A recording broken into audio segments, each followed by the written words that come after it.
In the US, Senate Majority Leader Chuck Schumer called on Israel to hold new elections, saying he believes that Israeli Prime Minister Benjamin Netanyahu has lost his way and is an obstacle to peace in the region amid a growing humanitarian crisis in Gaza.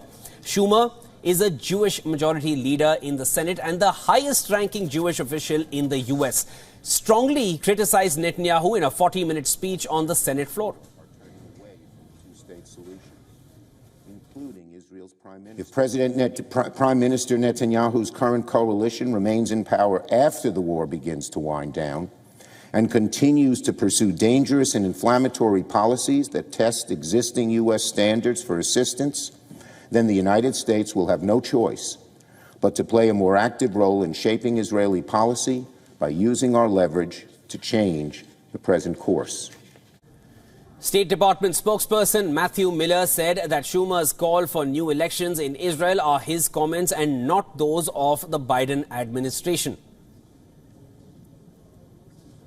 And so I think there is a suspicion out there that Senator Schumer was putting out publicly what had been being said privately.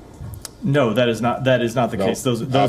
These are statements made by Senator Schumer, not by the Biden administration. Okay, so there's no frustration in the administration with Prime Minister Netanyahu and his government? Look, there are a number of things that we want to see Israel do differently. We've made that quite clear. I've said it from this podium, as you know, a number of times, and we've made that quite clear in direct conversations with the Prime Minister.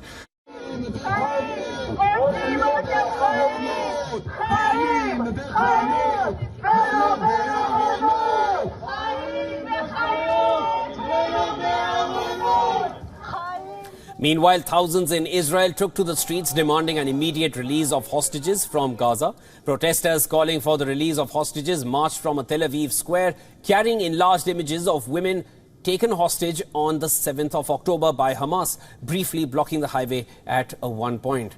Now, in Gaza, the health ministry said that at least 29 Palestinians were killed while awaiting aid in two separate Israeli attacks. In the first incident, Palestinian health officials in the Hamas-ruled Strip said 8 people were killed in an airstrike on an aid distribution center in Al-Nusayrat camp in the central Gaza Strip. And then later, at least 21 more people were killed and more than 150 were wounded by Israeli gunfire at a crowd awaiting aid trucks at a northern Gaza roundabout.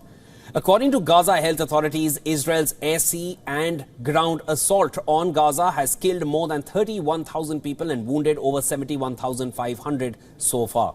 Efforts to reach a ceasefire between Israel and the Islamist militant group Hamas have so far failed.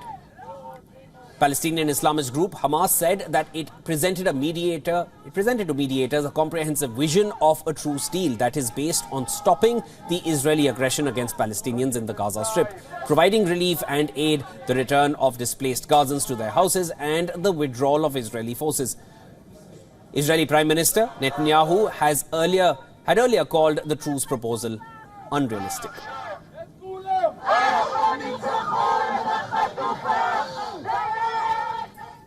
On the other hand, Palestinian President Mahmoud Abbas has appointed his long-time economic advisor, Mohammad Mustafa, to be the next prime minister. Meanwhile, a second ship with food aid to Gaza was being loaded in Cyprus as the first ship in a pilot trial of maritime deliveries neared the besieged Palestinian enclave. Food NGO World Central Kitchen said it was loading a vessel at Larnaca port with 300 tons of food aid.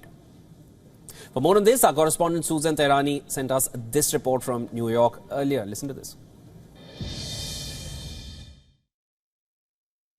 The U.S. intelligence community said in its annual threat assessment report released last week that Benjamin Netanyahu's rule in Israel was in jeopardy. And then on Thursday, a Senate Majority Leader Chuck Schumer stunning lawmakers from across the aisle as well as officials in Israel called for new elections in Israel. Now, the rebuke came from Republicans who view it as being inappropriate as interference in Israel's internal politics. Schumer's comments coincided with President Joe Biden and Vice President Kamala Harris's trip to the U.S. contested state of Michigan for campaign events. Michigan, is of course home to the biggest opposition to the president's policies and support for Israel.